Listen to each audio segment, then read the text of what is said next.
Charlotte Motor Speedway. They're lean, they're mean, they're 5 to 7 horses, a man and machine. They're 4 wide before they start to slip and slide. The Coast2Coast Racing League 350A Modifieds, Pro Late Models, and the 360 Sprint Cars.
We are live on the Coast2Coast Racing Network. I'm Zach Chapman with Shaggy TV, and we're here to bring you Flatline Racing Bodies, hometown heroes here at the Hughes Speedway. Up first on the docket, your A&J Custom Creations midget division here, and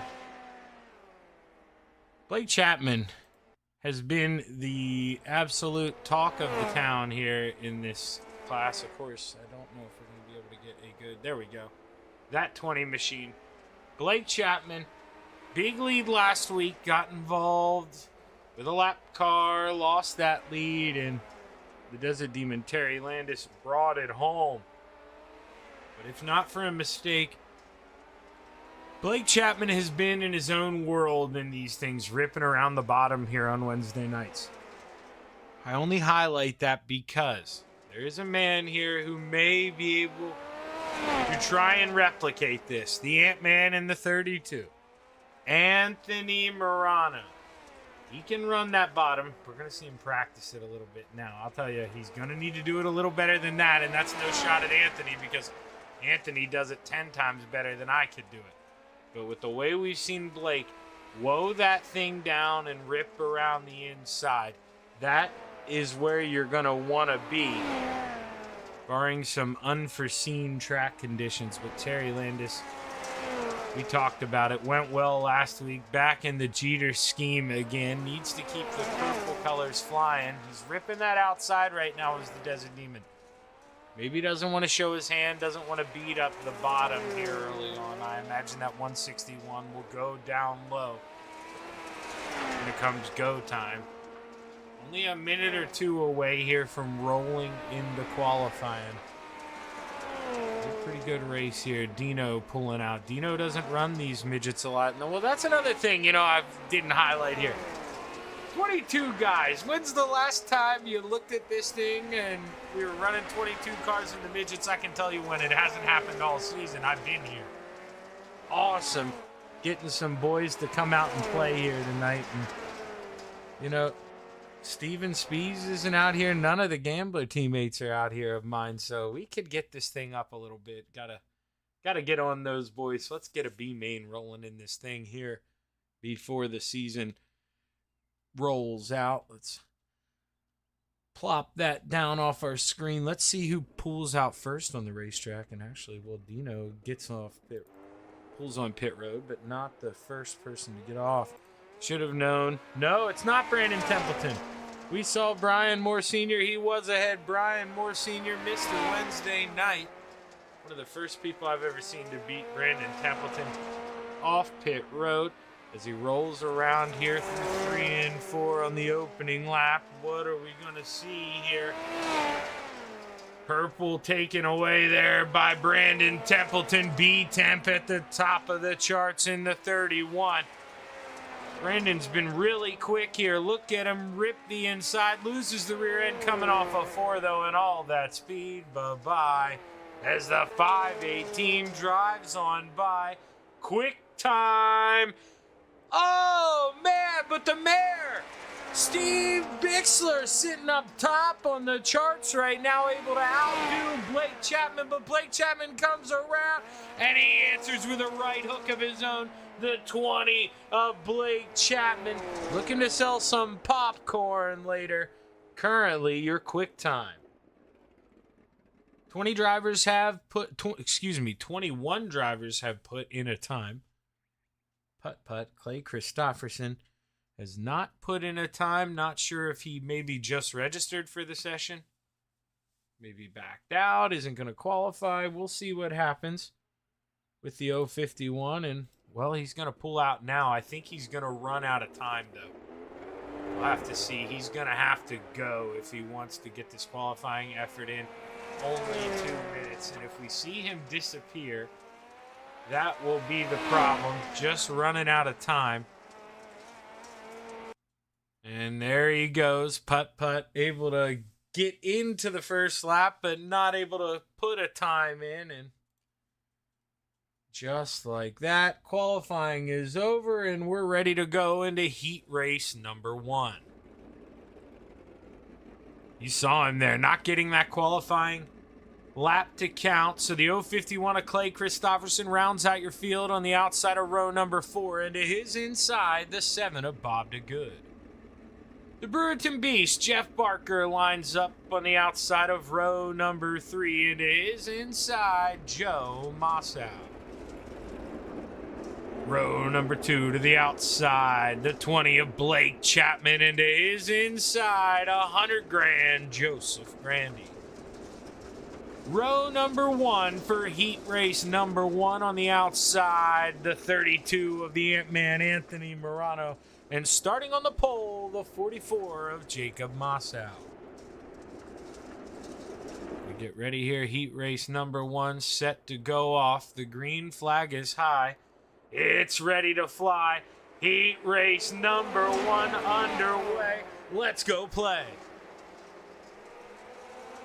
My apologies there. I had to reset that overlay as Mossow running around up front. The Ant-Man on the top shelf. Blake Chapman trying to find a way to overcome getting that pole position. You know, they invert the top 4. He's looking at 3 good drivers ahead of him, and he's just looking to find an open lane. Downstairs all by himself as Joseph Grandy floats up. Gets into Jacob Mossow. Jacob Mossow, it lands on all 4. But that's going to be all she wrote. Heat race number 1 as Blake Chapman looking to the inside, 3 wide as they come across the start-finish line. Grandy really slams it down in there. Blake's got to be smart. He was. Gets out of the throttle early, gonna let Joe slide up. He's gonna try to hold it. The Ant-Man looks in the middle. This is heat race number 1, and we're already battling 3 wide. Ready to watch that white flag fly one more trip around. Blake's trying to get it done, but Joseph Grandy proven to be a tough task out front. Maybe used a little force to get there, but hasn't looked back. Final time through 3 and 4. The salesman on the bottom can't get it done. Joseph Grandy wins heat race number 1, followed by Blake Chapman, Anthony Morano, Jeff Barker, Clay Christopherson, Bob DeGood, Joe Mossow, and Jacob Mossow. Heat race number 2, starting on the inside of row number 4, the 888 of Steve Maurer. Row number 3 on the high side, the 56 of Randy Shreves, and to his inside, the general in the 87, Andy Patton. Row number 2 to the outside, the mayor, Steve Bixler, and to his inside, the 31 of B-Temp, Brandon Templeton. Row number 1 for heat race number 2 in your A&J Custom Creations Midget Sprints.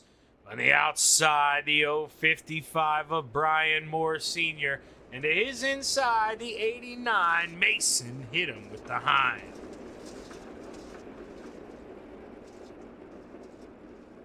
It wants to stack up again here. Not too sure why it's doing that. We may have to do a little reset here after this heat race. I think that's what's going to be in the cards for us. My apologies for that, but hey.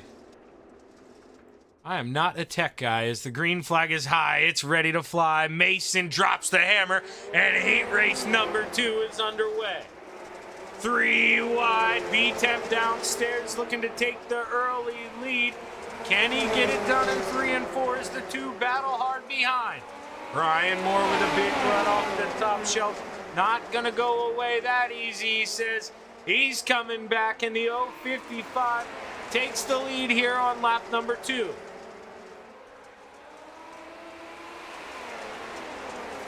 Andy Patton and Randy Shreves running real close. Randy trying to find a way around that 87. But the general reeling in that fishing rod here. He's coming closer every lap to the 75 of Steve Bixler. He'd like to put himself into the top 4. Normally, top 4 make the show. No B-main tonight. Everyone's going to make it. So we're just racing for our starting feature spots. 1.5 laps to go here. The 055 of Brian Moore Sr. looking smooth, but Brandon Templeton sending it in low. White flag flies. One more trip around. Brian Moore, final time through 3 and 4. Checkered flag waves in the 055. It's going to start on the outside of the front row for tonight's feature.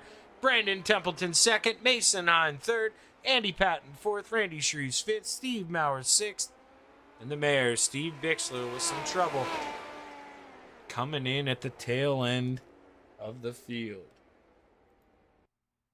As we get ready for heat race number 3, final heat race of the night for the A&J Custom Creations Midget Sprint Cars. Rounding out the field on the inside of row number 4, the 05 of Devo, Donovan Ross. The 79 of Dino, Dean Reynolds, lines up on the outside of row number 3, and to his inside, the 98 of Michael Farmer. The Hitman, Jack Hitt, lines up on the outside of row number 2, and to his inside, the 187 of Rick Main. Row number 1 for your 3rd and final heat race on the outside. Last week's feature winner in the 161, the Desert Demon Terry Landis. And to his inside, the 444 of Scott Rayone. We'll see here. I forgot to reset that, so we'll reset it for you guys at least. I know the paint job's by now.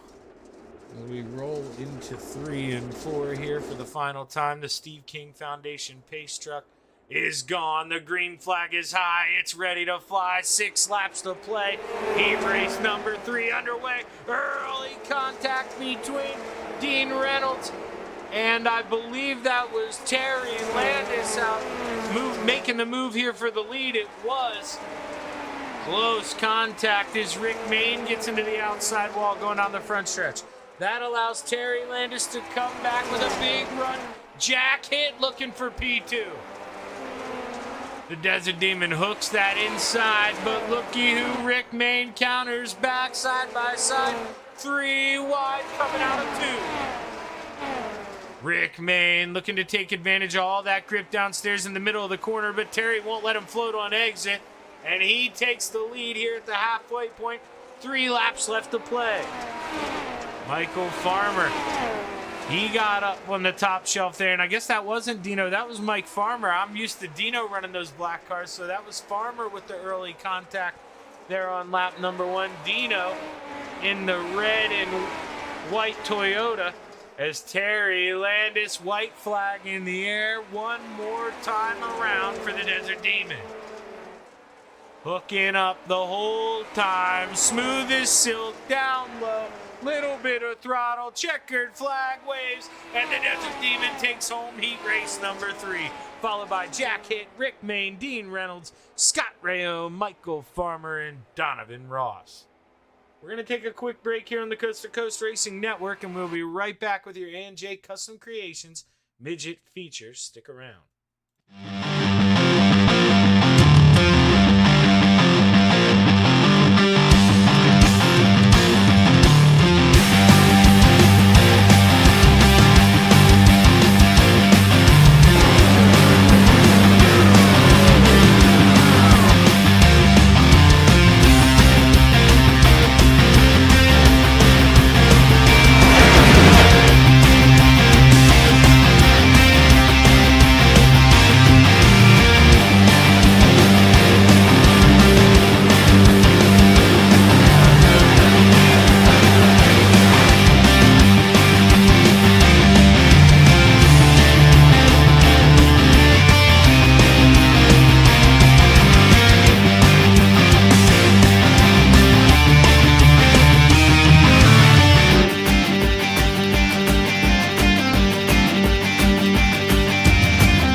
We're back live on the Coast to Coast Racing Network.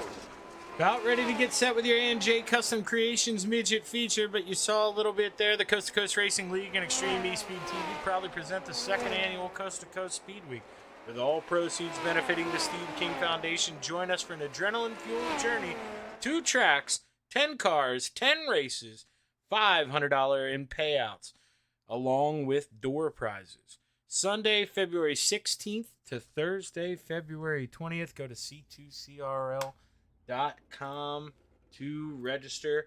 As we get ready, take a look here at our starting grid here. Let's look at the rundown.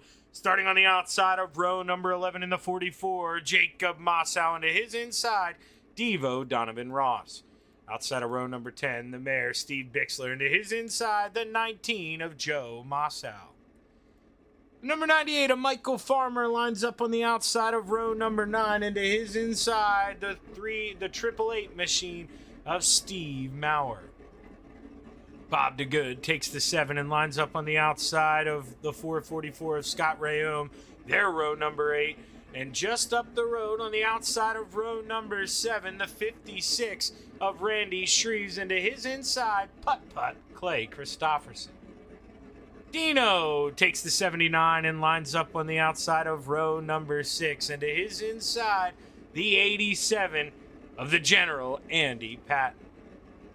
The Brewerton Beast in the 513 lines up on the outside of row number 5, and to his inside, the 187 of Rick Main.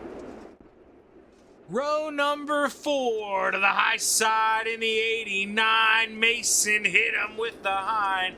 And to his inside, the 32 of the Ant-Man, Anthony Morano. Row number 3, the 217 of the Gentleman Jack hit. And to his inside, the 31 of B-Temp, Brandon Templeton. Row number 2 got a pair of teammates to the high side, the 20, Blake Chapman, into his inside, the Desert Demon, Terry Landis. Row number 1 for your A&J Custom Creations Midget Sprint event.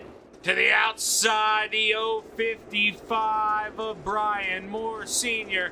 And starting on the pole, the 518 of $100,000, Joseph Grandy. As the drivers roll through 3 and 4 for the final time, the Steve King Foundation pace truck pulls off. The green flag is high. It's ready to fly. 25 laps to play in the clay at Hewsett Speedway. We're underway. Brian Moore Sr. trying to come back with a counter. Terry Landis trying to float it down low. Who's going to make it work? He comes up a little bit. Wild ride for Mr. Wednesday night. Early caution here at the Hewsett Speedway. Wild ride, and Brian Moore Sr. gonna wish he could hit the reset button. Let's ride on board here with the 055. Doesn't see it till late. Can't get out of the throttle, and the 055 runs up over the right rear and hard into that wall. So we'll see if we can go in the Chapman Racing drone camera here. Take a peek.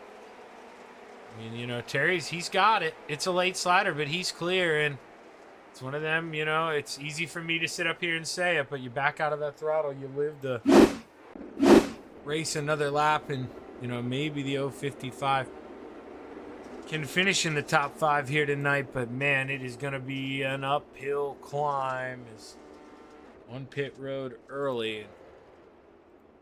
Definitely not the place you want to be as you see the lights still blinking around the speedway. We'll go around at least one more time here before we take the green flag and get back rolling.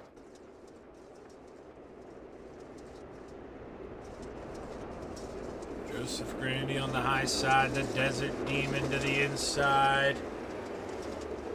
His teammate right behind him, the salesman, Blake Chapman in the 20. Who you got? I forgot to make my pick, but I think you could tell by my intro, you know, I was going to pick the salesman, Blake Chapman, until somebody can prove me wrong. You just got to think that he's got the hot hand right now running in 3rd place. But you can't sleep on those drivers in the front row as the green flag is high. It's ready to fly. Joseph Grandy drops the hammer, and we're back underway. Blake looking to the inside, trying to make quick work of his teammate Terry Landis. So far does just that as the two up front. Brandon Templeton, he's trying to get up there and play with the 518. Gonna be tough to pass. You may not be able to play nice. What does the 31 do here as we watch him come off of 4? Not able to get there, but Terry Landis goes around. You saw it sing. Oh, man, look at him over there. Wild ride. I didn't want to change it away. Oh, man, we saw it happen. Terry Landis gets into the outside wall. Someone else follows him. And just like that, man, it really took off here. Let's see. We're going to just sit it right here. Terry's the first one. Then old Rick Mayne behind him. Then Andy Patton comes in. 3 cars do the same thing. Nowhere for some of them to go. And big pile up here in 1 and 2. Dino involved. Lots of cars involved. Randy Shrees end over end. It's him and Terry Landis not able to land on all 4s. And having to deal with that tow time, such a small racetrack, you gotta think that's gonna be all she wrote for those 2 drivers.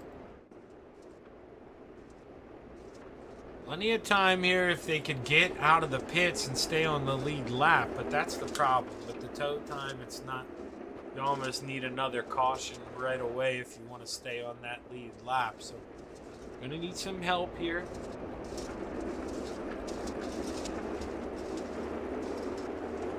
Lights are off on the Steve King Foundation pace truck, and we should go back racing this time. Can Brandon Templeton find a way to get around the 518? Can Blake Chapman get around the both of them here? Is the gentleman jack hit on the outside of row number 2? It's about to get exciting here at the Huset Speedway. 20 laps to play. Joseph Granny drops the hammer, and we're back racing. Look at the gentleman right up there on that top shelf trying to make it groove and make a move here. They're trying to split B-Temp. Blake to the inside. Now Jack thinking better. Got to cut down. But, man, that was close. Mason Hine able to get around. I believe that was the Brewerton Beast, Jeff Barker. That was close racing going in through 1 and 2. Oh, no. Brandon Templeton, our race leader, wrecks in front of the field. And we've got a lot of tore-up race cars here at the Huset Speedway. And then we got a car. I couldn't tell. Devo, maybe the throttle got stuck on that thing here. Let's go back, take a look, and see what happened here. Started with Brandon Templeton, I believe.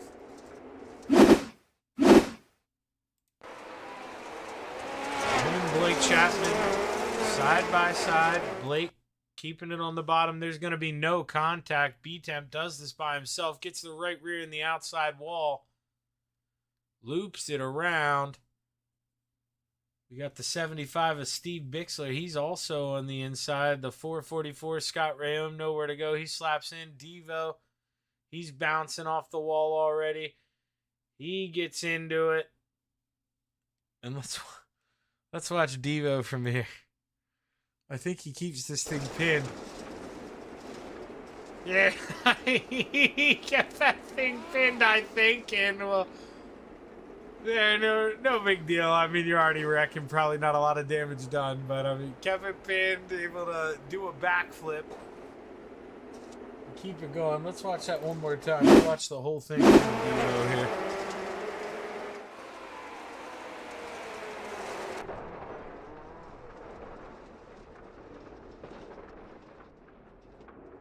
Two of them, man. Stuck both landings. Impressive for Devo.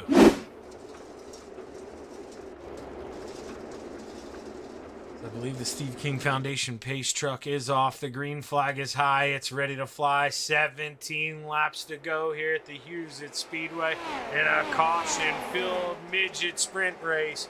Blake knows he's going to need a long green flag run. He wants to get around the 518, maybe not that long as he looks to the inside. Drivers looking to battle here early. Blake Chapman got that lead down to 0.2 of a second as Joseph Grandy rips the outside. Really trying to bang down the wall. How long will he be able to keep up that pace, and how long will the tread stay on the tires? Joseph Grandy really do or die up there right now, throwing the clay. The gentleman trying to make a move on the salesman. Blake Chapman, Jack hit to the outside as we have a wreck on the front stretch. Terry Landis involved, I believe. The other car, the General Andy Patton in the 87. Let's see if we can get a look, see if we can diagnose what happened. Your feature winner last week is having a night to forget here tonight. The Desert Demon Terry Landis just not going his way in the 161. So Andy gets into the wall in front of him. Terry follows him up, bounces the right rear off, and not able to turn back under. Because of the contact, the car was tight. Gets into the 87, and they go around. The caution flag flies once again.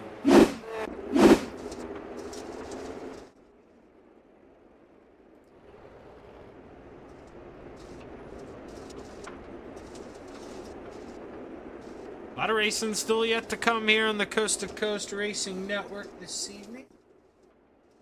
We've got the 360 sprints up next, and then to cap off the night, as always, the 410s here at Hughes Speedway. If you're out there watching, let us know who you're rooting for here tonight. Let's get that chat box going. Hit that like button. Hit that subscribe button. Don't miss a show. You know who you got here tonight, who your favorite paint job is.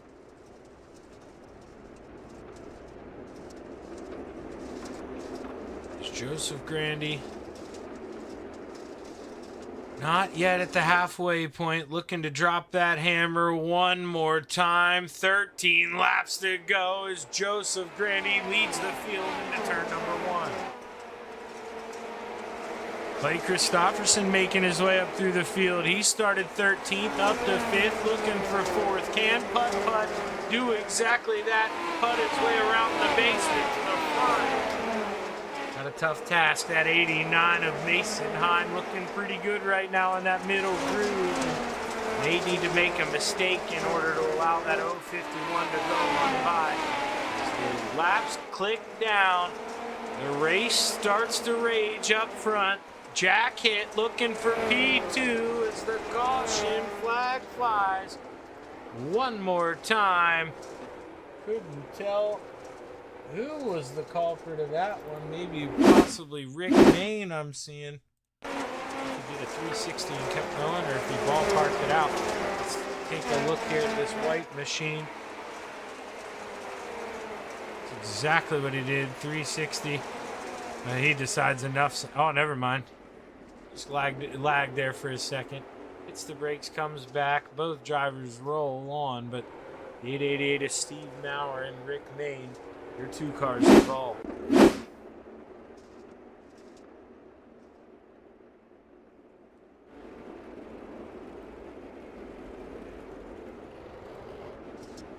Your leader here in the 518, Joseph Grandy. Feeling good right now. Suit's a little dirty, helmet's pretty clean. He's got to the front early and is just trying to stay there. Can the 518 lead the field the rest of the way? We're going to be down to 10 to go here when we do take the green flag. Starting to run out of grip. Drivers searching, looking for the line that suits them the best. And this is going to be your chance to make a move if you're Jack hit. Blake Chapman's been struggling a little bit. Can the gentleman get up here and contend for the lead? Can Clay Christopherson find a way to get himself into the top 4 and maybe flirt with the podium as we roll through 3 and 4 Joseph Grandy drops the hammer one more time. Great restart for the gentleman. He looks to roll that high side and get a run on Blake Chapman right away. But Blake hooking up on the bottom when it matters. Battle for the lead through 3 and 4. Side by side. Give it to Grandy at the line. Joseph Grandy swinging back here. Fighting oh so hard. They're side by side going down the backstretch. Blake Chapman moving and grooving down there. Give it to Joe at the line, but boy, was it close. Blake's got it going into 4. Joseph comes back with a big run on the top shelf. Blake just can't find grip off the bottom, and Joseph Grandy takes the lead back going into turn number 1. Side by side, back and forth. Blake on the bottom, 100 grand upstairs. Joseph Grandy still leads the way, 6 laps to go, as the gentleman holds firmly onto 3rd place. Clay Christopherson makes his move, is able to get in the top 4, but went back side by side for the lead. Blake trying to find moisture, plenty going down the backstretch, but here's where he's having trouble coming off of 4. Joseph Grandy, like a hurricane on that top shelf, storming by the 20. 4 laps to go. Who's gonna give? How can they keep nailing this lap after lap? Caution flag waves, and Blake's gonna put his hands in his head and wonder what he's gotta do to get to the front here as he was turning it on. Joseph fighting off, and caution flag waves for the 6th time here at the Hughes Speedway. Scott Raven and Rick Main involved here, I believe. The 444, keep an eye, gets that right rear in the wall. That's what we've seen all night. Well, same thing from Rick Main in the back. He wanted to copy the 444, does it all by himself. Easy to do here tonight. Drivers just getting in that throttle, trying to straighten the car up too early, bounce the right rear off loop around. And caution waves one more time.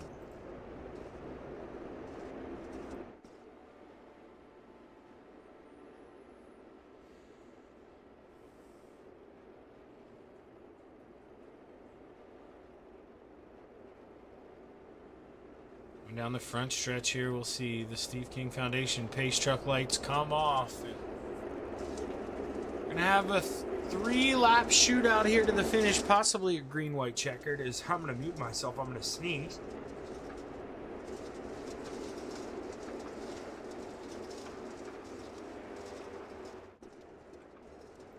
Man, there's 5 inches of snow on the ground outside, and somehow I can find a way to sneeze. I don't know how I do that, but the green flag is high. It's ready to fly. 3 laps to play at the Hughes Speedway. Great restart for the 518. Blake with a good run on the bottom, though, through 1 and 2 before Joe could get that thing up to full speed. And do we have a new leader at the line? Give it to Blake Chapman with 2 to go. The salesman coming out of nowhere here with a great run on the bottom through 1 and 2. He takes over the lead as Joseph Grandy, possibly blinking, maybe lagged out, who knows. It's got the gentleman in P2, but the final time through 3 and 4 for the salesman, Blake Chapman, as he gets it done at the Hughes Speedway. The gentleman P2 and Clay Christopherson rounds out the podium. Tough break for the 518 of Joseph Grandy, who I believe possibly lost connection there in the closing laps. But Joseph was looking good up top. It was a great run from those two. Treated to a great start here for your Flatline Racing Bodies hometown heroes. Gonna see if we can't find us a nice green flag run here. Go talk to the boys. See if we can get Clay Christopherson up here with us.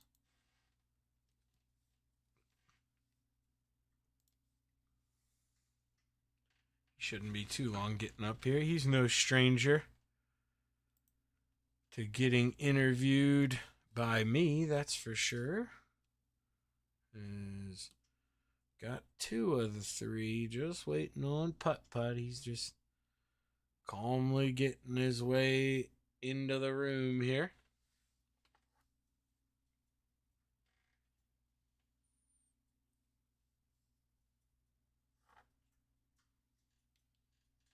See here, we'll give him another, say, 20 seconds or so, and if he's not up here, we'll pull up Jack Hitt and start our interviews with second place here,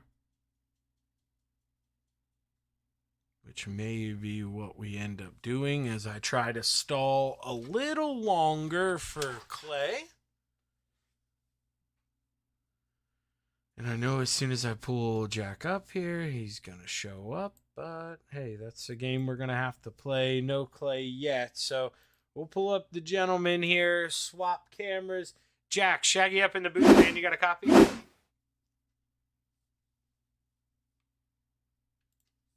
Hey, Jack, you got a copy? Can you hear me? Yep, got you now. What's going on, brother? Oh, I heard you say, can you hear me? But now I can't hear you, Jack. Can you hear me now? Now I can hear you. I can hear you. There we go. Okay.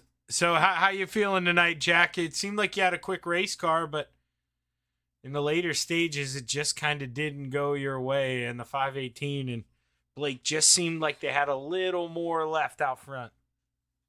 Yeah, I don't know if I was burning it up too much trying to run different lines or whatnot. I tried the bottom, though, on that last restart and very quickly realized I didn't have whatever Blake had. So can't be mad about second, though. No, and we saw a racy racetrack here tonight. You know, I mean, we've seen Blake kind of dominate in that bottom other weeks, but it seemed like the track aged really well tonight, and you could even run that middle line if you needed to. I mean, did you find it easier to pass tonight than other nights? Yeah, I mean, I've liked this track the whole season that we've had it, at least here with midgets, and even Monday was a pretty good time. But it's tight, obviously. It's very technical, but I think you can have some good racing. Well, hey, hell of a run, Jack. Way to kick off the night with a podium. Congratulations on the P2. Who you want to thank, man? I got to thank you for putting on the broadcast. Got to thank the other 21 guys that came out tonight. Yeah, big field, biggest man. car count. Yeah, hell yeah. Let's see if we can do that again every week the rest of the way. I know. through. Shame on my teammates for not being here. I said that at the beginning of the broadcast because right there is 25. If 3 of them show up, shame on them. I'm gonna get on them about it. Yeah, I missed last week because I was a little distracted by a Chili Bowl, but I saw Spieth was in the podium shot, so I'm sure the others were out here too. But yeah, maybe we can get a B man going next week. Let's see what happens. Well, hey, like I said, great job tonight, Jack. Look forward to a lot more of these. Good luck the rest of the night, brother. Thanks, man. That's the gentleman, Jack Hitt, your P2 finisher. And now we're going to bring up the man who finished P3, rounded out that podium this evening, Clay. You missed qualifying. We saw you get out there. You just ran out of time. Had to start in the back of the heat. Slowly work your way up a little bit. But, man, come feature time, up 10 spots. That thing was quick, man. How you feeling? Honestly, I don't know because I don't know what I was doing most of the time. I was just kind of driving it like a big block, just kind of turning a direction and then just messing with the throttle. And these little things are pretty fun here, though. I have to be honest. Yeah, they really are. And, I mean, it's not, I guess, I would say, well, you know what? Let's ask you. Do you think it's a little more technical than a big block, or is the big block a little harder to drive? Yeah, because these things are so snappy. When you leave the corner, that's kind of wherever you're pointed, you're kind of dedicated to go that line. So if you come out of 1 or 2, or coming out of 2, if you're pointed like at the infield, that's where you're going. It's pretty hard to correct these things on like a big block. Yeah, and you know, when you're not used to running it, I mean, what goes through your head with what you just said? You see a guy in front of you, maybe angled up to come up towards you. Does that mean a little more responsibility relies on the driver behind? Yeah, what I do like is you can kind of read if they really spear the car, and you can kind of tell they're going to be cutting down or sliding the rest of the way up. So it's easy to get your line ready on where to run. But I have to say, these things were a blast here. I'm usually not very good in them, but they were fun. Well, hey, man, you look good in them tonight, up 10 spots. Definitely would love to have all you guys show up as a permanent fixture. These things are a lot of fun, and I love the big car counts.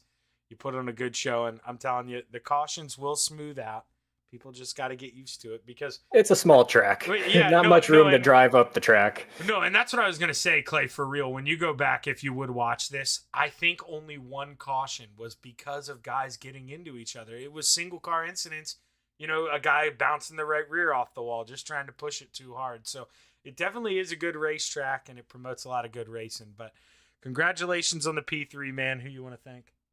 You guys for putting this on, all the guys at FTM and Swan Speed Shop for 358 and big block sets. Well, hey, great run, man. And am I going to see you in the other shows here tonight? Oh, yeah, I'm in here. All right, well, give him help, Putt-Putt. I'll be rooting for you. Thank you, sir. Clay Christopherson rounding out the podium. And now we get to the man of the hour. Blake, I picked you to win this thing, but boy, you made me sweat, man. It took you a long time to get by the 518. Not sure what happened to him when you did go by. If maybe he lost connection or whatnot, or incident pointed out, did not know. But either way, Blake, you passed him, doing it the hard way on the bottom once again. How you feeling?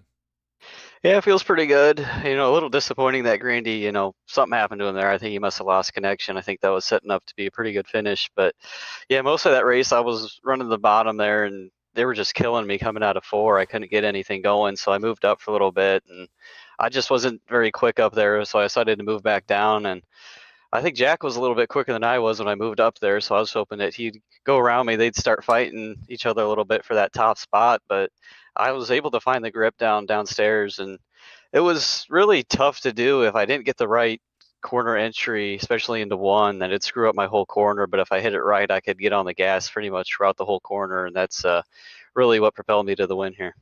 Yeah, were you a little surprised? I mean, I know he was committed to the top shelf, okay, but you know the deal. On the restart, these things aren't really wound up yet. Were you surprised to see him open that door on that final restart? Because, I mean, truly, I think that's the difference. Yeah, I wasn't too surprised to see him stay up there. I mean, these things are so difficult to drive that, once you get in a rhythm in a certain spot on the track, you just want to keep hitting it until it goes away. And, he probably felt that his line was doing just fine, and it really was. Coming out of 4, he was still killing me coming out of that corner. But, I didn't really initially wanted to see the caution come out there, but it ended up helping me, so I'll take it. No, man, definitely. It gave you another shot there, and well, I'm the first person to admit, I think I said on the broadcast that was pretty much it for you. I didn't think you stood a chance either when the caution came. I thought it was spoiled whenever you guys were racing. But, man, you proved me wrong. You start off the night with a win here in the A&J Custom Creations Midget Sprints. Who you want to thank, kid? Yeah, I got to thank all the guys under the Krite Sim Racing team, especially Terry for running with me tonight. Fortunately, he had some tough luck. I got to thank all the Salty Dogs for letting me join their Discord tonight. Me and Terry popped in there. Shout out to Steve Maurer and Steve Bixler. Shout out Bixler on that second place performance there in qualifying. I think we'll be claiming that motor later. But, and of course, I got to thank the parents for watching. And I got to thank Preston at Epsilon Sprint Wraps and 88 AJ Custom Creations. Of course, I got to thank Galen's Gourmet Popcorn. Valentine's Day is coming up. There's no better way to a woman's heart than some Galen's Gourmet Popcorn. You can head over to their website and use code CART, that's C-A-R-T, at checkout for 15% off of your purchase. And I got to thank you for putting this broadcast on every week, Shaggy. Well, hey, man, you tell Terry. You know better than anyone. You had the bad luck bite you last week, but you got back up on the horse, man, brought home the checkered flag. Congratulations, and good luck the rest of the night, bud. Thank you. Blake Chapman brings home your feature win here in the A&J Custom Creations Midget Sprints. We're going to take a quick break here on the Coast to Coast Racing Network, and we will be right back with some 360 sprint cars here at the Huset's Speedway. Stick around.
fans, it's time for another edition of RSN Trackside, powered by Bob Johnson Auto Group on Rock Sports Network. Kiss on the champion, trying to be a bit of a hiatus, so let's get. Tonight we'll be talking about it.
Outpouring of love was amazing. These dollars had come together to support us, and we realized no, we didn't want to use them for us. We wanted to use them to help others. The foundation has done so much for so many people. It helps any family that has somebody, whether it be a crew member or one of the drivers, that get hurt. We can help them to get through the situation. I was injured in a non-wing sprint car accident that broke my neck and left me with a spinal cord injury. I was in the hospital 8 months, and that got really, really expensive. So having that extra help to help push me and my family forward was a big deal.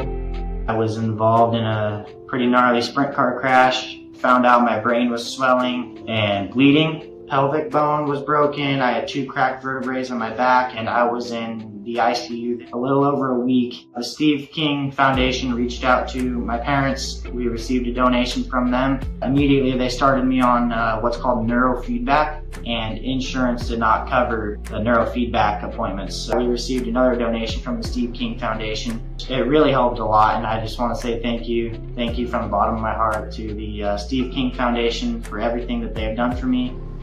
This last Sunday, I got to turn laps in my modified here. That was my first laps back in a race car since the accident, and I truly believe that if it wasn't for the Steve King Foundation, I wouldn't be able to do that or be where I'm at today. Yes, Steve's death is the reason the foundation exists, but it's Steve's life, and it's the lives of racers everywhere, is the reason we're able to do the work we do.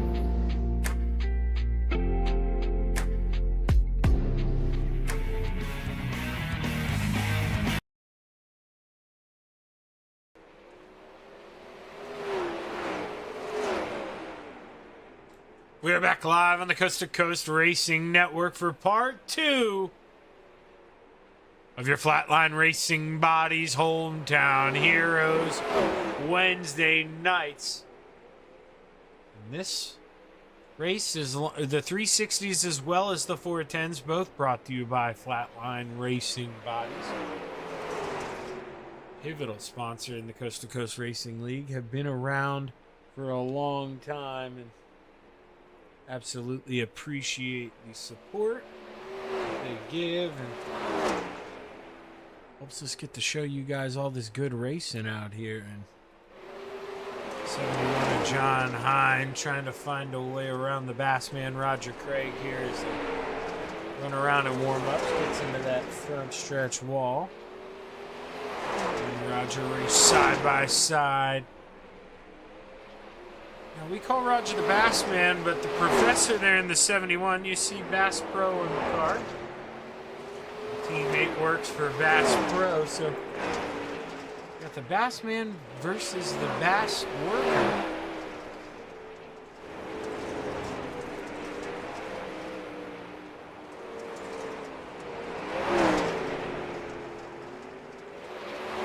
Guys rolling around. You see Devo behind him in the 5. Donovan Ross, always quick. Anytime you put something with a wing out there on the racetrack. B-Temp in the 31. He's quick as well. Your current quick time driver. There's still plenty of time to go. Track's going to age more. 22 drivers in the session. We should get ready to roll here soon, I believe. Earliest this one can start, if my mind corrects me, is 7:45, maybe even 7:30. Not too sure. I think 7:30 is when the session opens, but maybe 7:15, because some nights you guys were treated. If you go back and look, we've had some smaller shows in the midgets throughout the year, but having all those drivers, that was a nice treat. Really was. So let's see, is there another room? Need drivers on the racetrack in another room. I believe Brian Moore Sr. is out there. We're going to see him roll by, and then we'll grab him and pick him up. No, we won't, as the checkered flag flies. Warm-ups come to a close, and we're going to get ready for your 360 sprint car qualifying.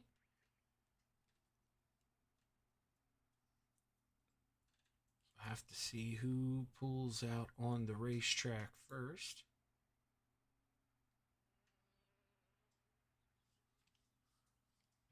As whoopsie daisy, somehow the iRacing overlay popped up there.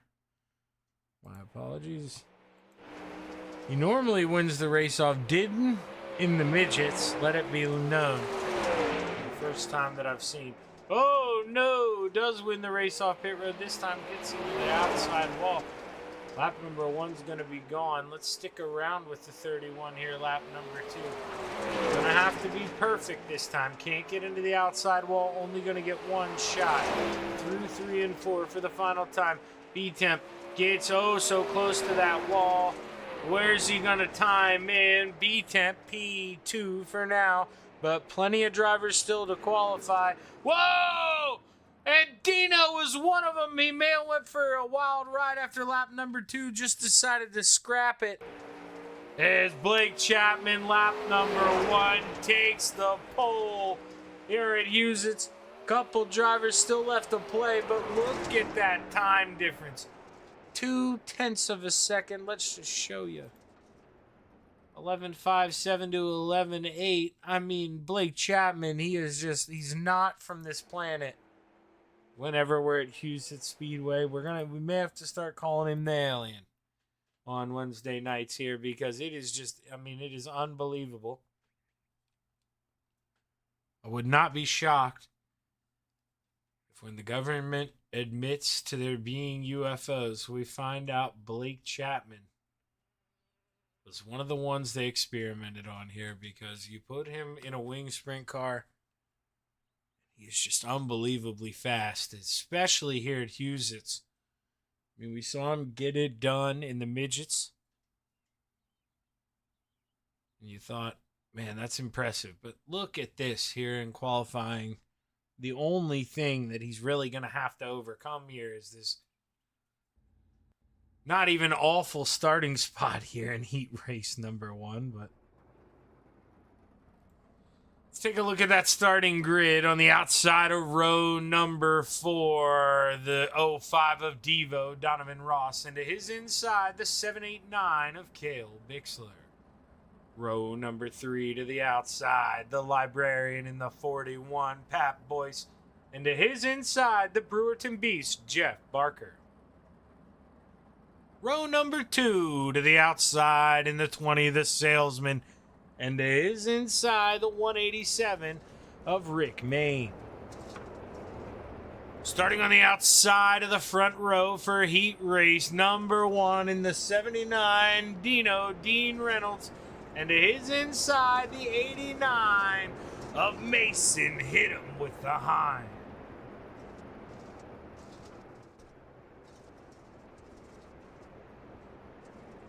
As we roll through 3 and 4 for the final time, the green flag is high. It's ready to fly. 6 laps to play in the clay at Hughes Speedway.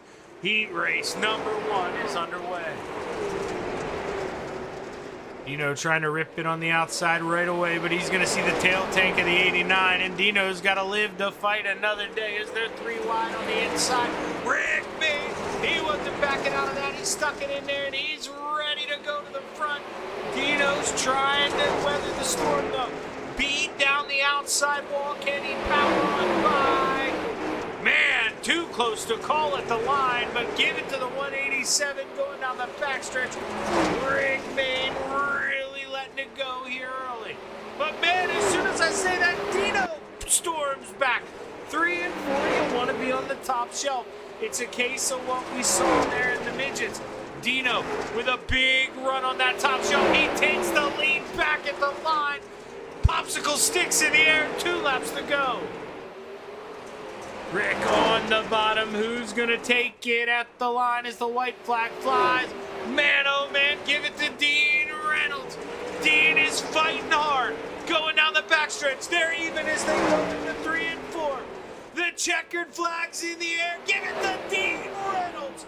Man, oh man, fought hard in that 79. And Rick Mayne coming home P2, Jeff Barker 3rd, Devo coming in 4th, and Blake Chapman involved in an early incident rounding out heat race number 1. Kid's going to have his work cut out for him here if he wants to keep the night perfect. As heat race number 2 gets set to roll on the inside of row number 4, the 75 of the mayor, Steve Bixler. Row number 3 on the outside, the 161 of the Desert Demon, Terry Landis. And to his inside, the 56 of Randy Shreves. Row number 2 on the high side, the 518 of Joseph Grandy.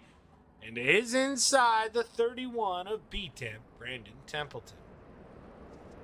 Row number 1 for heat race number 2.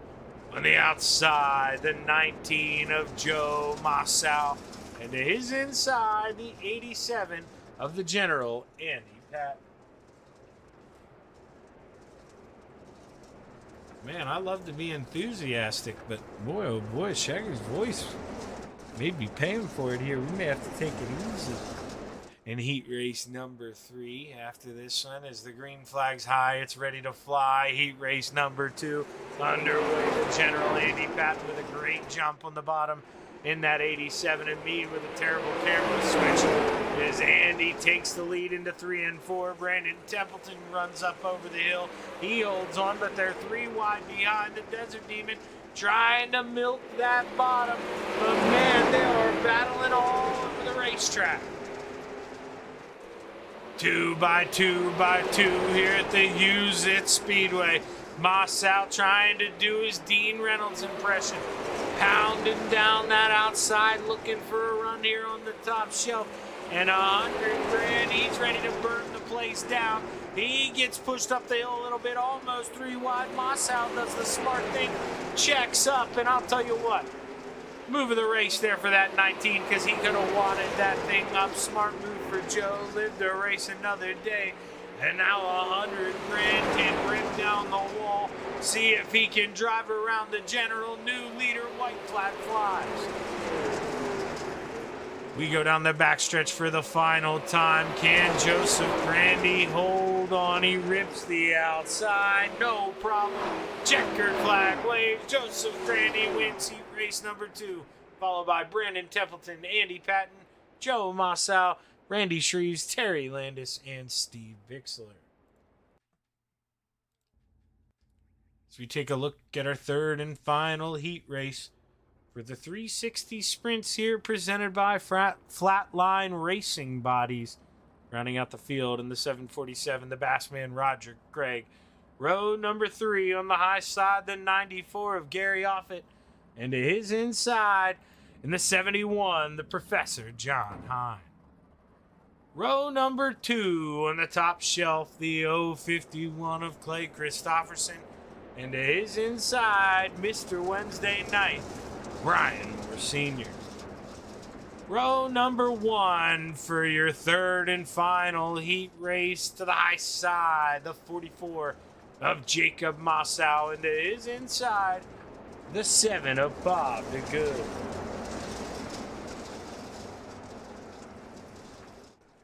As we roll that high side through 3 and 4, the green flag is high. It's ready to fly. We're going to play here at Huset Speedway. 6 laps to decide where you're going to start in this feature. As the Moose pounds down the outside, looking to take an early lead here at Huset. Oh, he gets into that wall. Putt-putt, looking to make a run now. You see that teal machine creep into your picture. And Clay Christopherson looking to the inside. Here as the overlays are stacked. Shaggy just noticed, because I'm telling you, I don't look at it. Watch the driver's paints. My apologies. We'll refresh it for you. Oh, hard to the outside wall. That was Jacob Mossow as he lays it over. And Clay Christopherson looking to ride off into the sunset here in the 051. 2 popsicle sticks in the air. 2 laps to go. Mr. Wednesday Night getting some company on the inside. Bob DeGood trying to fight back as we roll through 3 and 4. The Professor, he's got the best view in the house. White flag flies. Let's go on the nose. John Hine able to look to the outside here of Bob DeGood as the checkered flag waves.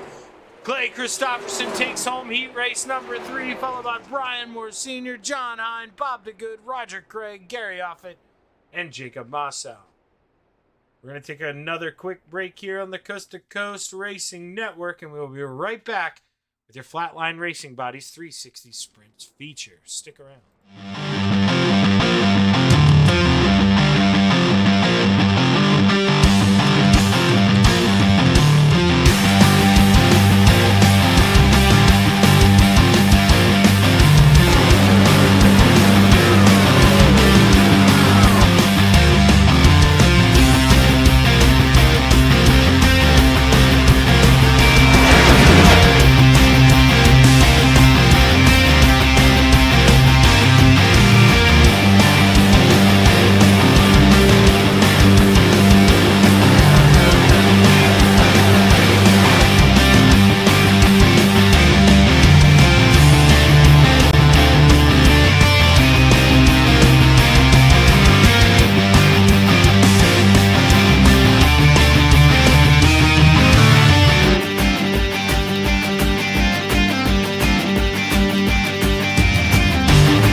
We're back live on the Coast to Coast Racing Network. Rick Mayne at the top of the charts, Joseph Grandy P2, and Blake Chapman rounding out the top three here in warm-ups. Anybody who knows anything about dirt racing, that doesn't mean anything. Let's see where they stack up at the end of this thing. 25 laps to play here at Huset's. So let's take a look here at our starting grid here for tonight's feature here in the Flatline Racing Bodies 360 Sprints. Rounding out the field on the outside of row number 11, the 20 of the Salesman, Blake Chapman, into his inside, the 44 of Jacob Mossow. Row number 10 on the high side, the Mayor, Steve Bixler, into his inside, the 89 of Mason, hit him with the hind. Row number 9, the 94 of Gary Offit on the high side, and to his inside, the Desert Demon, Terry Landis. The 789 of Cale Bixler lines up on the outside of row number 8, and to his inside, the Bassman, Roger Craig. Row number 7, the 56 of Randy Shreves, and to his inside, the 41 of the Librarian, Pat Boyce. Row number 6 on the top shelf, the 7 of Bob DeGood, and to his inside, the 19 of Joe Mossow. Row number 5 on the high side, Devo Donovan Ross, and to his inside, the Professor John Hahn. Row number 4, the 87 of Andy Patton, and to his inside, the Brewerton Beast, Jeff Barker. To the high side of row number 3, Mr. Wednesday Night, Brian Moore Sr., into his inside, B-Temp, Brandon Templeton. Row number 2, on the high side, the 187 of Rick Mayne, into his inside, the 051 of Putt Putt, Clay Christopherson. Row number 1 for tonight's 360 sprint car feature, on the high side, Joseph Grandy, into his inside, Dean Reynolds, as the green flag is high. It's ready to fly. 25 laps to play. Dino storms off into turn 1. What kind of grip can he find downstairs? Here comes Putt Putt in the 051. As we try to zoom out here, we'll get a little better view. Racing going all around. 3, 4 wide there on the top of the screen. The General, the Brewerton Beast, B-Temp, and Mr. Wednesday Night all racing hard early. Dean gets a little shot from behind. The 187's got to back out of the throttle. Rick Mayne doesn't want to get into trouble here early, but if he looks down to his left, here comes that 31 B-Temp, Brandon Templeton, looking to storm. But Joseph Grandy up front, calm, cool, and collected, leads the way, 22 to go. And I'm going to make my pick here to win the race. Nothing against Grandy, but I'm picking that 051 here. Putt Putt, I think he's going to get it done. Long way to go here. Joseph's got a big lead. But Shaggy's going to go out on a limb here as Cale Bixler. He's got some damage on that right front. He's trying to get out of the way of the leaders. Able to do just that. Gets to the inside. No caution, though, as we roll on. Battle heating up. Dino starting to get into a rhythm up there on that top shelf. Looking to burn the place down. Can the 79 find some grip and work his way on up to the 518 of Joseph Grandy? You know what? Let's hop on that roll bar. Let's watch him. Look at behind the 79. Here comes Rick Mayne. He's coming back looking for some more. That spotter better hop on Dino's horn. Let him know what's coming. It's going to get wild. Rick to the inside. Can he get a run through 1 and 2? Can't get it done. As I believe, the Brewerton Beast trying to find a way around the General, Andy Patton. Jeff Barker trying to run around the bottom, and look behind him. Up 13 spots already. Blake Chapman, move on over Jeff Barker. Blake to the inside. Ken the Salesman. Man, oh man, all contact. Rolls on, Jeff lifts out. Him and John Hahn get together. John's got to roll on the bottom here. He's got to try to find a way around the Brewerton Beast.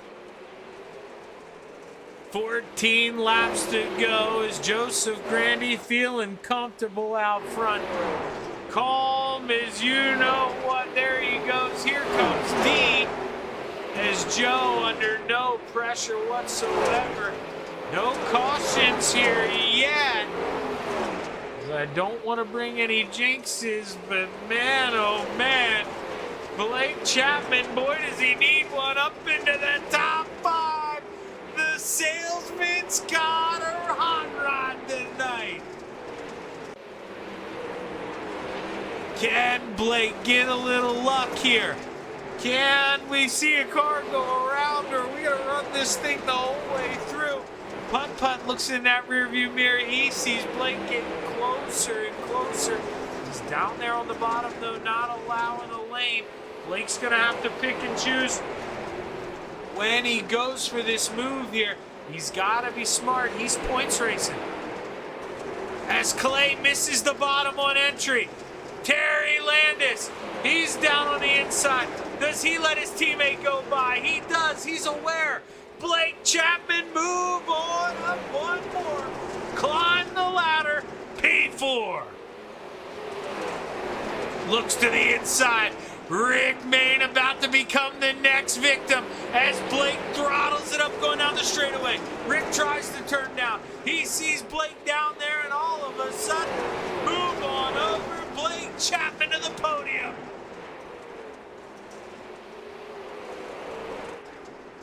Oh, Dino, he's gonna need help if he wants to hold on to this thing. He's got 5 laps to hold off the popcorn salesman. Meanwhile, all alone, the Inferno Motorsports man drives out of 4. 4 laps to go for the 518. Blake Chapman, he's on up to P2. He's got the job done. Now he just needs an early Christmas present as Joseph Grandy maneuvers around lap traffic on the high side. 3 laps to go. Can the A&J Custom Creations Inferno Motorsports 518 hold on? Popsicle sticks in the air. 2 trips around the sun. White flag getting ready to be displayed here. We see it wave. Only 2 flags we're getting tonight are the green and the checkered. Final time down the backstretch. Joseph Grandy rides off into the sunset, and he's going to take home your Flatline Racing Bodies 360 Sprint Car feature, followed by one of the most impressive runs we've ever seen. Up 20 spots, green flag, the salesman P2, and Rick Mayne rounds out the podium. Putt P4 and P-Temp rounding out the top 5. But boy, oh boy, did we get an amazing show here for your Flatline Racing Bodies 360 Sprint Cars. Or what? I mean, impressive. We saw, guys, you're able to move that thing up. If you can hook it up on the bottom, you're able to drive around the top shelf if you're willing to get right against that outside wall. And, well, that's exactly what Joseph Grandy did. Took advantage of starting on the front row and made the move early. Never looked back. Joseph Grandy, your winner here this evening. Is let's pull up the 187 here of Rick Mayne. Rick, Shaggy in the booth, man. You got a copy? Yeah, man. What's up? Well, man, how you feeling, dude? I know it's a sim, okay, but we got our direct drive wheels. All those green flag laps, man. How the arms feel? Oh, dude, I went to the gym today, so I'm a little pumped up. Well, man, you drove like it. You're able to finish on the podium. And, I mean, if not for a late run there by Blake Chapman, maybe looking at P2. But just talk to us about your race. I mean, most of it, you're looking at the back of the 79, trying to find a way around him. Yeah, that's exactly it. I felt like I had a little more pace than Dean, so maybe I could have got up there and raced with Grandy, but I could not find a way around him. And in these fixed setups, I cannot make the bottom work the way I can in the open stuff. So, yeah, kudos to Blake. I don't know how he does it in the fixed. I got to run some more fixed races, I guess, to figure that out. But Yeah, I mean, I'll take a third. I don't even feel like I should be up here. I mean, I burnt the tires off trying to get around Dean, and those guys started going around me as I was trying to make the bottom work after Blake got around me. But hey, we'll take it. Yeah, now, Rick, man, you're one of the best sprint car drivers we got. There's no doubt about it. And what goes through your head whenever you look down to the inside? You know, I mean, clearly, you know the deal. You're a little quicker than Dean, but you said it yourself, tough to find a way around. And what's the frustration like when you look down and you just see a guy rip in that inside, able to go by the both of you? Yeah, I mean, I tried. I don't know. I don't know how he's entering or where his wing is on the fixed or whatever however he's making it work. I tried diving in deep. I tried letting off easy. Yeah, I literally don't run any fixed stuff except when I come to race this with you guys on Wednesday. So I just not familiar with how the sets work, but he has it figured out. That's for sure. Blake's fast on the bottom. Yeah, we're going to have to put a bounty out for that telemetry. I'd love to be able to watch that for about 20 minutes and learn a couple things. But, hey, great run, man. You're able to bring home a podium. And I don't know. I mean, are we going to get you to stick around here for the 410s? I mean, you got a lot more power. You'll be able to rip down the outside in those. We going to entice you to stay? Yeah, I'm going to run the 410s, see how we can do in that. But, yeah, I just wanted to thank all my guys at Inferno, my boys over at Hinkle Homes. We just partnered up over at Inferno with EPI, so got to give them a shout out, even though it's a fixed race. You know, we're doing a lot of good things with them. So thanks everybody. Thank you guys. Well, hey, hell of a job, Rick. Congratulations, and this definitely won't be the last time I'm talking to you, man. Good run. See you, Shaq. That's your third place finisher in the 187, Rick Main. And now we're going to bring up the man who, well, he got one earlier, didn't think he wanted it, and it ended up helping him out. But Blake, man, you prayed to the wrong guy. If you got a caution, boy, oh boy, we might be talking to you late. How do you pass 20 cars green flag? Just talk to us about your race. Yeah, it was pretty crazy. I wasn't expecting to get all the way up to the front, especially with no cautions, but we were able to avoid a pretty big one early. I think it took about 5 or so cars out, and there was no caution there.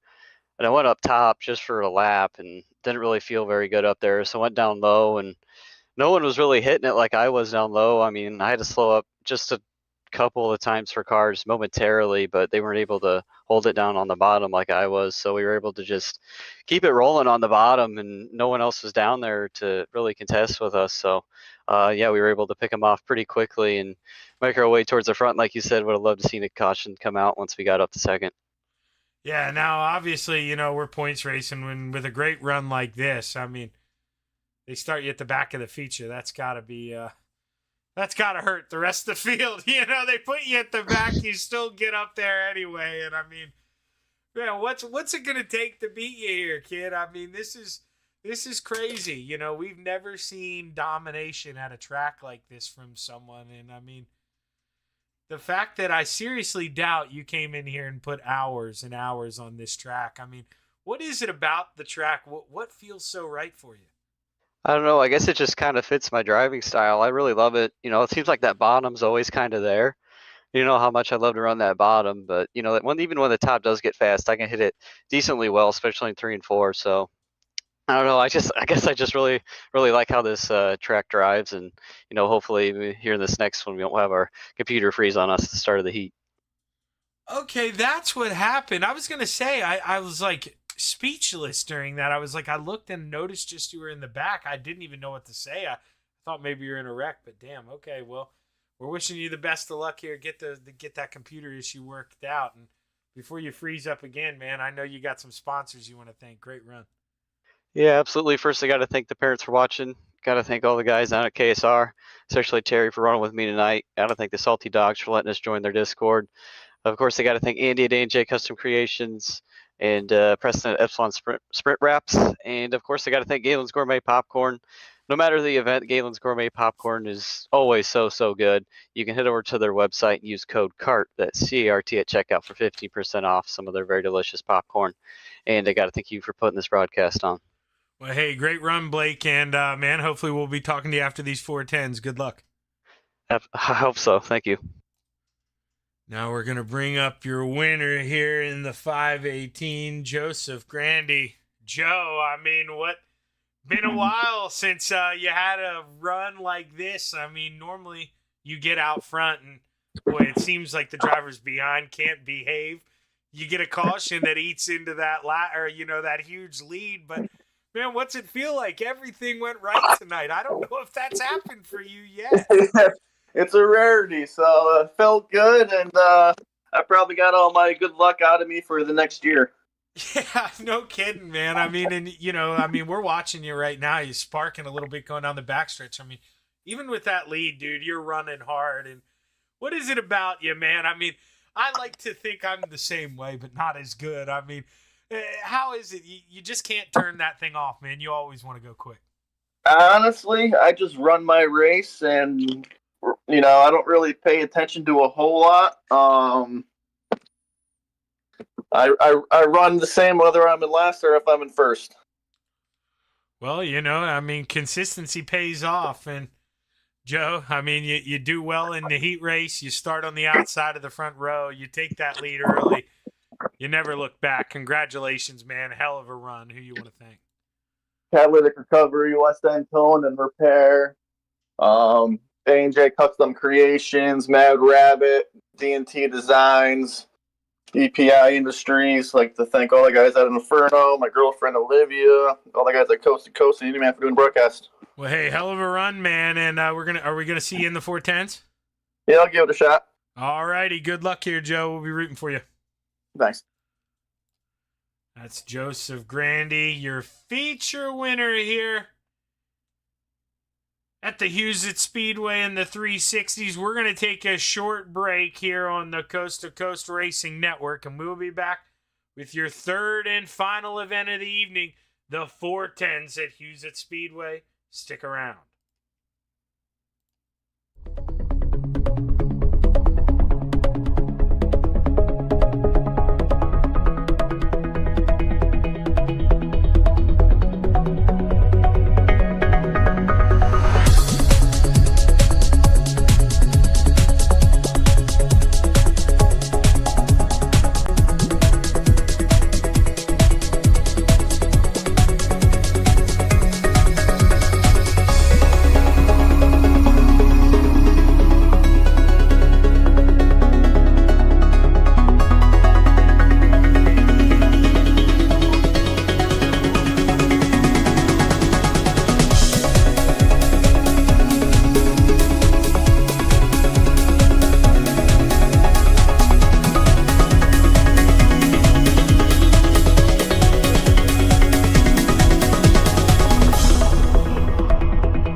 It's time for another edition of RSN Trackside, powered by Bob Johnson Auto Group on Rock Sports Network. Kiss on the champion.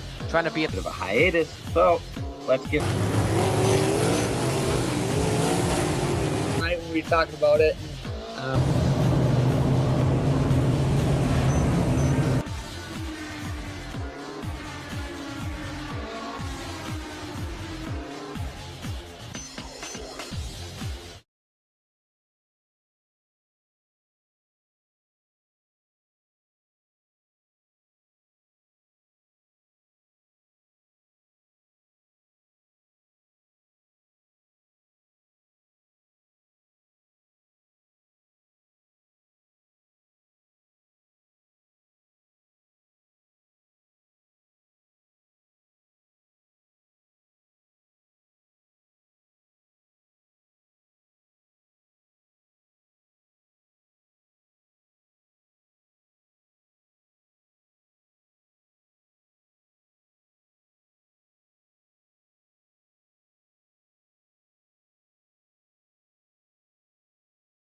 outpouring of love was amazing. These dollars had come together to support us, and we realized, no, we didn't want to use them for us. We wanted to use them to help others. The foundation has done so much for so many people. It helps any family that has somebody, whether it be a crew member or one of the drivers, that get hurt. We can help them to get through the situation. I was injured in a non-wing sprint car accident that broke my neck and left me with a spinal cord injury. I was in the hospital 8 months, and that got really, really expensive. So having that extra help to help push me and my family forward was a big deal. I was involved in a pretty gnarly sprint car crash. Found out my brain was swelling and bleeding. Pelvic bone was broken. I had 2 cracked vertebrae on my back, and I was in the ICU a little over a week. The Steve King Foundation reached out to my parents. We received a donation from them. Immediately, they started me on what's called neurofeedback, and insurance did not cover the neurofeedback appointments. So we received another donation from the Steve King Foundation. It really helped a lot, and I just want to say thank you. Thank you from the bottom of my heart to the Steve King Foundation for everything that they have done for me. This last Sunday, I got to turn laps in my modified here. That was my first laps back in a race car since the accident, and I truly believe that if it wasn't for the Steve King Foundation, I wouldn't be able to do that or be where I'm at today. Yes, Steve's death is the reason the foundation exists, but it's Steve's life, and it's the lives of racers everywhere, is the reason we're able to do the work we do.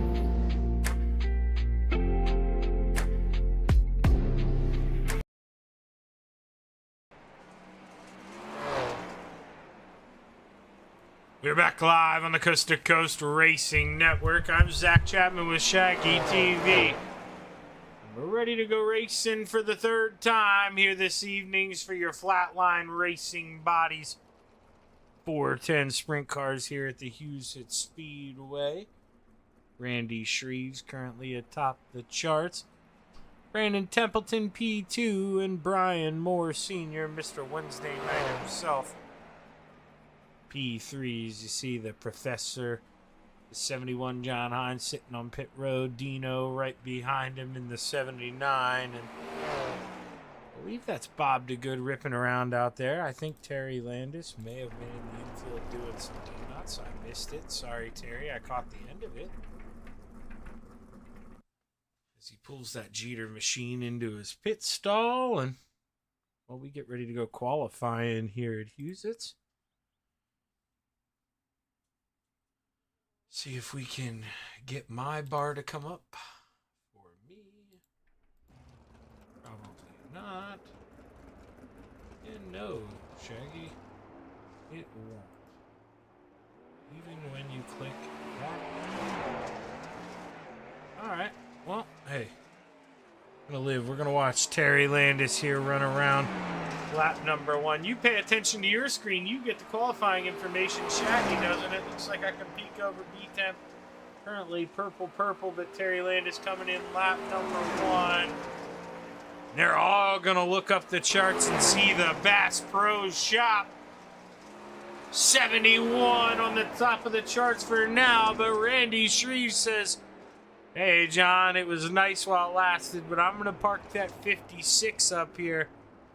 I'm ready to roll tonight. Oh, man, I was looking for him. Well, we should have known. We should have known. 10-8-3, the salesman. 'Cause I'll take that, fellas. Blake Chapman, quick time here in his opening lap. Putt comes around. He's P6. He can improve. You see Blake, yellow. He slows down. And right now, the only guy yet to qualify. And I'm not sure what happened to him here. He wants to stop before he crosses the start-finish line, or he won't be able to reset and do another one. Or maybe Rick just wants to start in the back here this evening. No idea what's going on with that 187. We might have to start calling him Putt. I mean, look at that thing. Putting his way around 1 minute, 23 seconds. That's a pretty good lap time for the 187. He says that's enough. I'm going to call it quits. I think a 123 is good enough. He's going to pull it in the infield and Well, Blake Chapman, he's going to take quick time here for qualifying. Randy Shreves P2 and John Hine rounds out the top 3. Is 2 heat races here, only 15 cars in the 410s, and starting on the outside of row number 4 in the 518, Joseph Grandy, and to his inside, Blackjack John Tobias. Row number 3 on the top shelf in the 161, Terry Landis, and to his inside, the 7 of Bob DeGood. Row number 2 for heat race number 1 on the high side, your pole winner, Blake Chapman, and to his inside, the Professor John Hine. Row number 1 on the high side, the 79 of Dino, Dean Reynolds, and to his inside, the 31 of B-Temp, Brandon Templeton.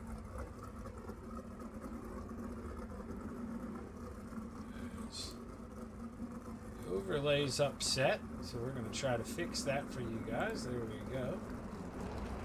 I don't know what does that. I literally just click a refresh button. If anybody out there is familiar with SDK watching this and we know the quick fix, feel free to message me, let me know, because reaching over and changing that on both screens, it's not definitely not the most difficult thing I've done, but while I try to ramble on, talk while it's going on, it's definitely not the easiest thing. That's for sure here. As we get ready, heat race number 1. Brandon Templeton brings us to the green flag. Great jump for the 31 here. Terry Landis looking to take over P3 early. He does, but your front 2 driving off after little contact from those guys behind. And John Hine, he's the one who really paid for it. Finds himself running in the back as the front 2 there said it's time to party. Here comes Dino. He's ready to light the fuse. 3 laps to go, cross flags. And Dino find a way to sling that thing around. Can Terry Landis get up and play with the boys? We're running out of time as we roll through 3 and 4. 2 laps to go. Brandon Templeton beating it down. He shows he's going to be quick tonight. Well, B-Temp's going to take home heat race number 1, followed by Dean Reynolds, Terry Landis, Joseph Grady, Bob DeGood, Blake Chapman, John Tobias, and John Hine. Blake Chapman and John Hine involved in the early contact, I believe. Well, that's going to set them both back on the back foot here. Plenty of time to recover in a 25-lap feature, but it's not going to be fun. As we take a look at the starting grid, heat race number 2, your final heat race of the evening on the Coast2Coast Racing Network. The 187 of Rick Mayne lines up to the inside of row 4. Row number 3, the 41 of Pat Boyce on the high side, and to his inside, Mr. Wednesday Night in the 055, Brian Moore Sr. Row number 2, the 56 of Randy Shreves to the high side, and to his inside, the 513 of the Brewerton Beast, Jeff Barker. Row number 1 for your second and final heat race on the high side, the 051 of Putt Clay Christopherson, and to his inside, the General in the 87, Andy Patton.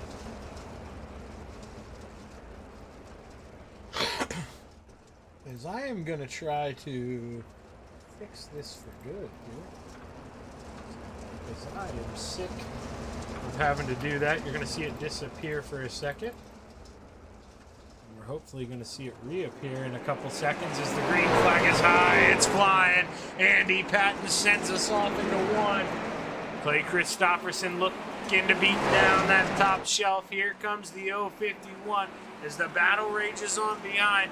Rick Mayne blistered. Oh, contact between Pat Boyce and Randy Shreves. They live to continue here as Putt takes the lead in the early stages. Clay Christopherson came to play. Jeff Barker holding on to 3rd, but the battle's behind him. Brian Moore Sr. He's got an inside full of the 56. And the RSR machine's looking good. Can Randy Shreves? They make contact. Shreves to the inside, more into the outside wall. And the beneficiary there is Rick Main as he sees the seas part. And Moses moves on up to P2 as the white flag flies one more trip around. Clay Christopherson looking good in the teal and white 51. Final time through 3 and 4. Checkered flag waves. And he's going to start on the outside of the front row for tonight's feature. Jeff Parker, P2. Andy Patton, 3rd.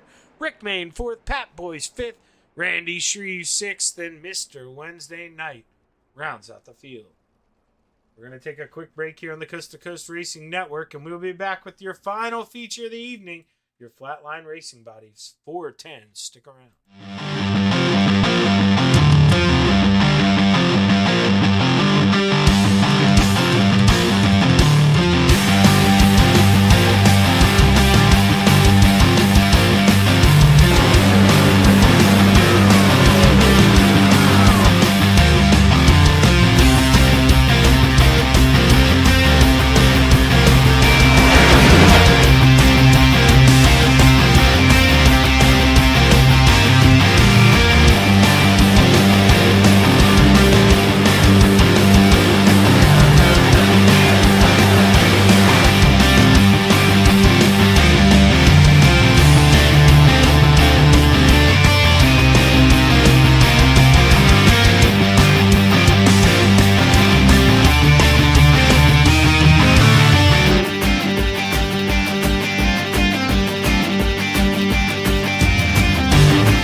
We're back live on the Coast to Coast Racing Network, about set to get ready with tonight's final feature of the evening, the Flatline Racing Bodies 410s and Brandon Templeton.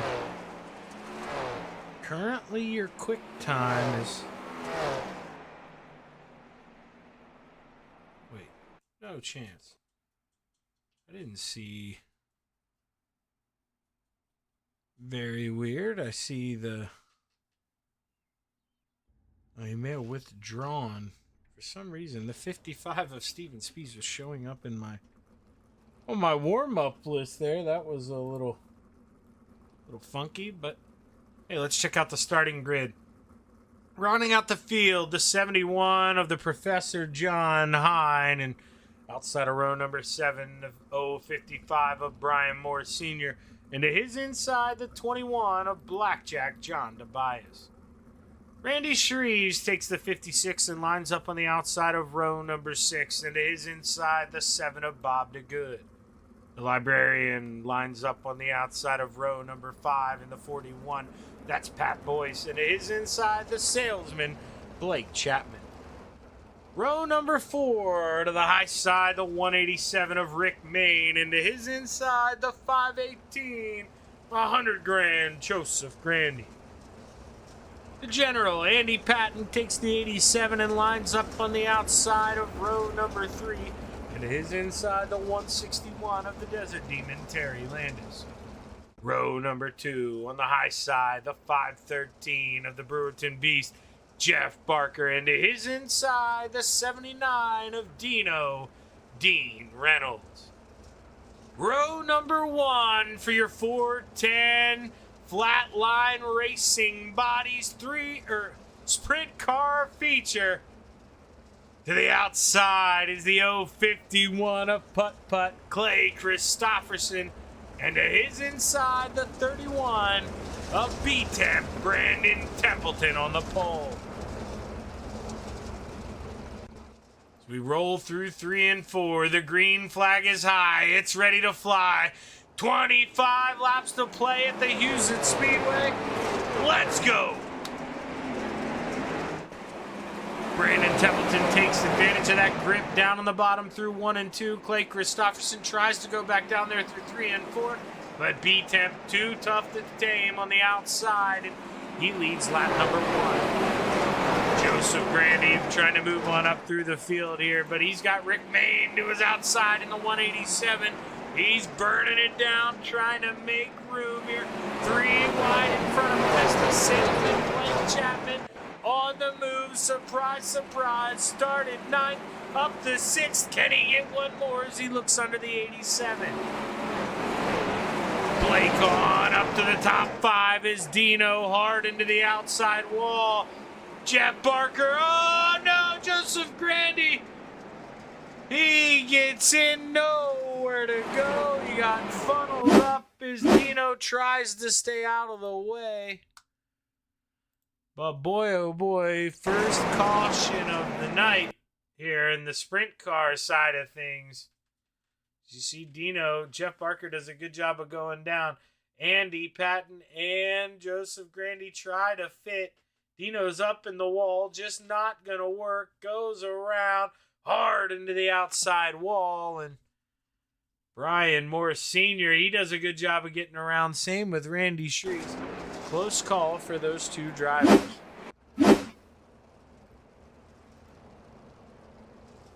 Brandon Templeton leads the way here at the Hughes Speedway.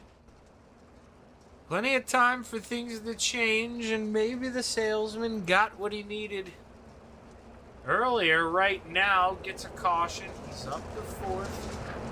So Dino gets into the outside wall, and Blake's going to look to shake off that that tough run in heat race number 1. And try to come back and put this thing on the podium. He's going to have to work if he wants to win this thing. That 31 got a lot of steam on the top shelf.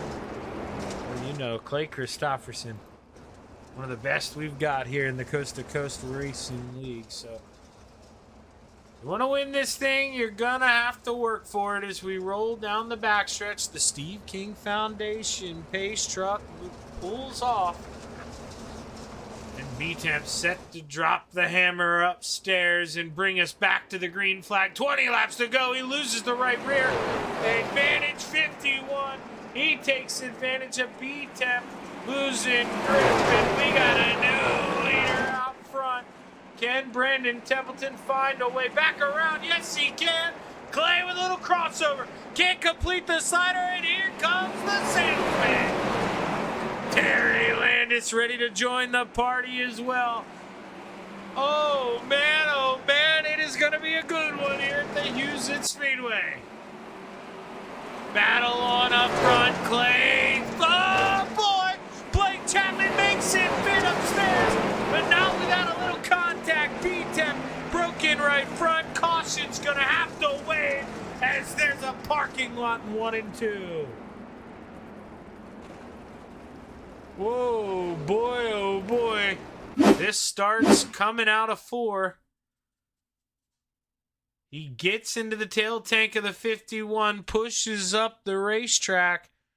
Blake Chapman Up there, he gets into the wall, and B-Temp runs over the rear end. Nowhere for him to go. Broken right front. The thing wouldn't steer, and man, oh man. Call the ambulance at Hughes. We got a big one in 1 and 2.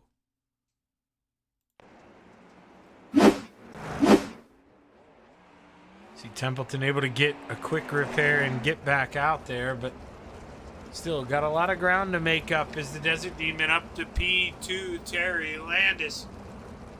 Could he steal a win here in the 410s? Could Clay Christopherson hold on? Could Blake Chapman spoil the party once again? And we got another big hitter. Rick Main, Brian Moore Sr. I mean, look at the top 5. This is unbelievable. You pick it.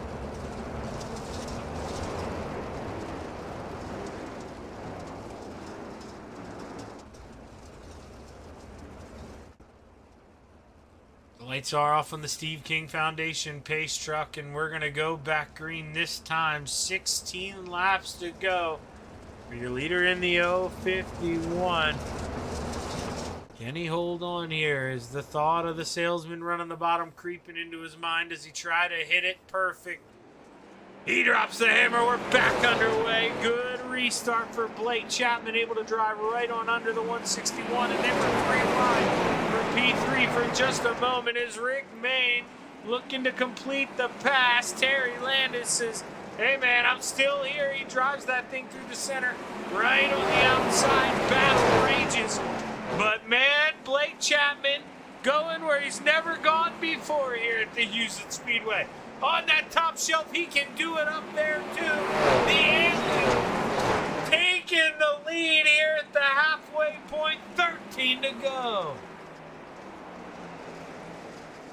Joseph Grandy and Randy Shrees. Whoa, wild flip from the 518. And man, that was some net code. That was one of the wildest flips I've seen. I mean, don't get me wrong, it did not start with net code, the contact, but what I'm saying is the way the car was jerked down the racing surface, that was, well, they were already wrecking in the back too, so a couple different accidents. But let's see, just gets hooked on, and you see it yanks him down off the wall. And boy, wild ride for the 518 of Joseph Grandy. Let's see if we can go back and see the other incident. Brandon Templeton and Bob DeGood involved in this, I believe. Brandon down there on the inside, hits the berm, comes up, gets into the side of the 7. And him and Bob DeGood go for a little do-si-do. Andy Patton made it a 3-way, and 3 cars got to go to the road. As the lights get ready to turn off here, I believe, on the Steve King Foundation pace truck. Blake Chapman set to lead your field to the green flag and go for his 2nd win of the evening, 3rd podium. If he can find a way to hold off the rest of the field. Here comes Rick Main. Can Clay Christopherson find a way to battle on back? We'll have to find out here as they roll through 3 and 4 for the final time. Blake Chapman gets set to drop the hammer, and we're back underway here at the Houston Speedway. Blake with a great run. Terry Landis loops around. No caution for the Desert Demon as he rolls on. Where's the flag man when you need him? Tough break for the 161. Terry was looking at a top 5 before that. Now his teammate, well, he's going to have a little tear for him, but not too much of one here as he drives off into the sunset. Almost a 2nd lead over Clay Christopherson as Blake pounds down the wall here at the Houston Speedway. Brian Moore Sr. started 14th up the 4th. He's had a good, quiet race here. Moved his way up 10 spots for your hard charger. He's got two guys behind him trying to get him back as Dean Reynolds, he has a little hiccup, gets him to the outside wall, then almost gets him to the back of Moore. And he sends it back upstairs through 3 and 4. Tries to battle back with Jeff Barker for that top 5. The Brewerton Beast looking good in the 513. Has a lot of speed downstairs. The Dino trying to make some grip where there really isn't. You see how shiny that track surface is. Dino's really got to step that right rear up there and find some grip as he battles back. 5 to go. They're side by side. Take a look at the leader. Blake Chapman, 4 to go for him. 1.1 second lead over this man, who's got a 1.1 second lead over this man. Top 3 spaced out, 1.1 in between both. There's 3 laps to go. Blake Chapman, he's ready to pop some champagne here. 2 sticks in the air, 2 more trips around for the salesman. Dean Reynolds able to get around Barker for that final top, or that 5th and final top 5 spot. But Blake Chapman sees the white flag wave, and he's got lap traffic in front of him. Here comes Clay Christopherson for a final move. He gets into the salesman. There's contact. Blake in the outside wall and putt. He's going to win your feature, Blake Chapman. He can't even get it across the line right now. Oh boy, Blake Chapman. Heartbreak of the night. For the 20 years we go back, we gotta take a look at this final lap here.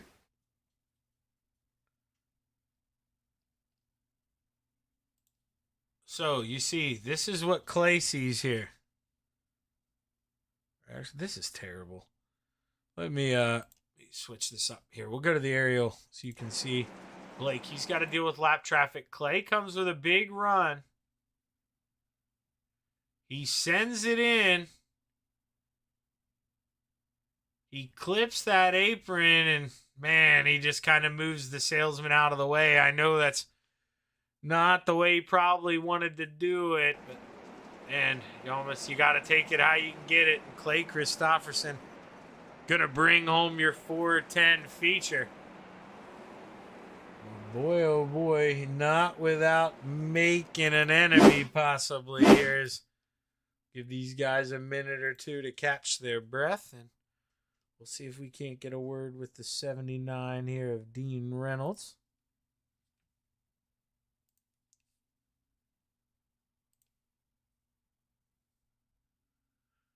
As I believe, yeah, still no sign here. We just got Rick in there right now, so we'll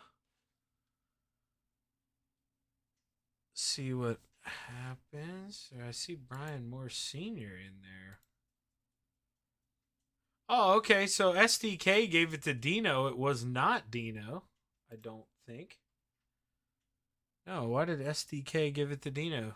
SDK is wrong. We're looking right here at the iRacing settings. So, you see that Dino did not get third. Lost that battle by 0.6 of a second.